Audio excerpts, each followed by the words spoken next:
Hi friends, ఈరోజు special చూడండి. Beetroot fry అండి. పిల్లలకు పెద్దలకు అందరికీ చాలా మంచిదండి. బీట్రూట్ ఎంత తింటే అంత మంచిదండి. మరీ పిల్లలు చిన్న చిన్న ముక్కలు పచ్చి బీట్రూట్ తినమంటే తినరు కదా. ఇలా ఫ్రై చేసి రోటీ మీదకి గట్ల పెడితే చాలా బాగా తింటారండి పిల్లలు. చూడండి ఎంత టేస్ట్ ఉంటుందో. ఒకసారి అది చేసే విధానం కూడా చెప్తున్నా చూడండి. 1/2 కేజీ బీట్రూట్ తీసుకున్నానండి. 5 అవి పొట్టు తీసి నీట్గా ఒక 2 టైమ్స్ కడిగి మనం చిన్న చిన్న ముక్కల సైజు కట్ చేసుకోవాలి. ఎందుకంటే పెద్ద సైజు కట్ చేసినాం అనుకోండి తొందరగా మగ్గదు.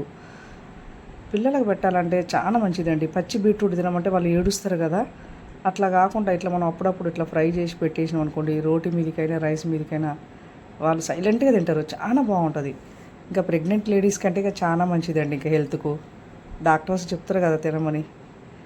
ఎంత తింటే అంత మంచిది, బీట్రూట్ బ్లడ్ వస్తుంది అది ఇది అని చెప్తారు కదా.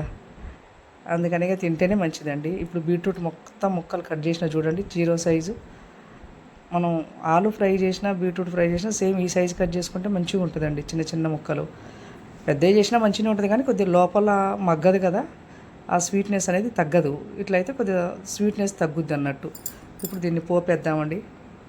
ఒక ఉల్లిగడ్డ కట్ చేసి, ఇక ప్రతి దాంట్లో ఉల్లిగడ్డ వేయకుండా మనం ఫ్రై చేయలేం కదా. ఇప్పుడు వెడల్పాటి ఒకటి బౌల్ పెట్టాను. ఒక పావు ఆయిల్ పోసిన, ఒక స్పూన్ జీలకర్ర, ఇందాక మనం కట్ చేసుకున్న ఉల్లిగడ్డ వేసిన, అది లైట్గా మగ్గిందాక వేయించాలి. ఉల్లిగడ్డ మగ్గితేనే టేస్ట్ ఉంటుందండి. మరీ లేకపోతే పచ్చిగుంటే అంత బాగోదు కదా. ఒక 2 మినిట్స్, ఎక్కువ కూడా పట్టదు, ఒక 2 మినిట్స్ సిమ్లో పెట్టి మగ్గించుకుంటే బాగుంటుందండి ఎంతైనా. ఉల్లిగడ్డ మగ్గింది చూడండి. ఒక 2 రెబ్బల కరివేపాకు స్మెల్లే వేరండి. ఆ కరివేపాకు తింటుంటే పిల్లలంటే పక్కా పడేస్తారు, కానీ పెద్దలైతే ఖచ్చితంగా తింటారు. ఒక స్పూను పసుపు వేసి, ఒక స్పూన్ అల్లం, లైట్గా పచ్చి వాసన పోయేదాకా వేపాలండి. ఎందుకంటే మరి వెంటనే మనం అది వేసినాం అనుకోండి, ఆ పచ్చి వాసన అనేది పోదు కదా, ఎట్లనో అనిపిస్తుంటుంది టేస్టు.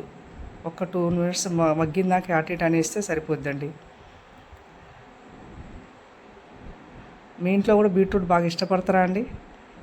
ఇష్టపడకపోతే ఇట్లా చేయండి, చాలా బాగుంటుంది. ఇప్పుడు బీట్రూట్ వేద్దామండి. బీట్రూట్ వేసి చిన్న మంట మీద స్టవ్ మొత్తం సిమ్లో పెట్టేసి ఒక 5 మినిట్స్కి ఒకసారి ఓపెన్ చేసి చూసుకుంటూ అప్పుడప్పుడు కలిపినాం అనుకోండి మగ్గిపోతుంది. మనం పెద్ద మంట పెట్టేసేస్తే అంత తొందరగా ఉడికినట్టు అనిపించదండి. ఇప్పుడు ఒక స్పూను సాల్ట్ వేద్దాం, ఎందుకంటే అది కొద్దిగా స్వీట్ ఉంటుంది కదా. సాల్ట్ వేస్తే తొందరగా ఉడుకుతుంది ముక్క. మనం ఇదే కదండి, ఏ వెజిటేబుల్స్ అయినా కానీ మనం తాలింపు వేయగానే ఒక స్పూను సాల్ట్ వేసాం అనుకోండి ముక్క మంచిగా ఉడుకుతుంది. చూడండి మ్యాక్సిమం మగ్గిందండి. ఇప్పుడు కారం వేద్దాము. ఎంత లేదనుకున్నా 90% మగ్గినట్టేనండి. ఒక స్పూన్ కారం వేద్దాము. ఎందుకంటే స్వీటు వద్దు అనుకున్న వాళ్ళు ఇంకొక 1/2 స్పూన్ కూడా వేసుకోవచ్చు. పిల్లలకు కదా మనం పెట్టేది, 1 స్పూన్ అయితే సరిపోతుందండి. చూడండి ఎంత బాగుందో. మీరు కూడా ఇంట్లో ఇట్లా చేసుకొని తినండి, ఎంత బాగుంటుందో. ఆ టేస్టే వేరు. ఇప్పుడు 1 స్పూను ధనియాల పొడి వేద్దామండి. గరం మసాలాలు ఇవన్నీ అవసరం లేదు, ఒక ధనియాల పొడి వేస్తే మంచిగా ఉంటుంది. మరి గరం మసాలాలు పిల్లలకు కూడా హెల్త్కి ఇబ్బంది. అందులో ఇది స్వీట్ మనం పిల్లలు తింటలేరని చేస్తున్నాం తప్ప. అట్లానే నచ్చితే లైక్ చేయండి ఫ్రెండ్స్.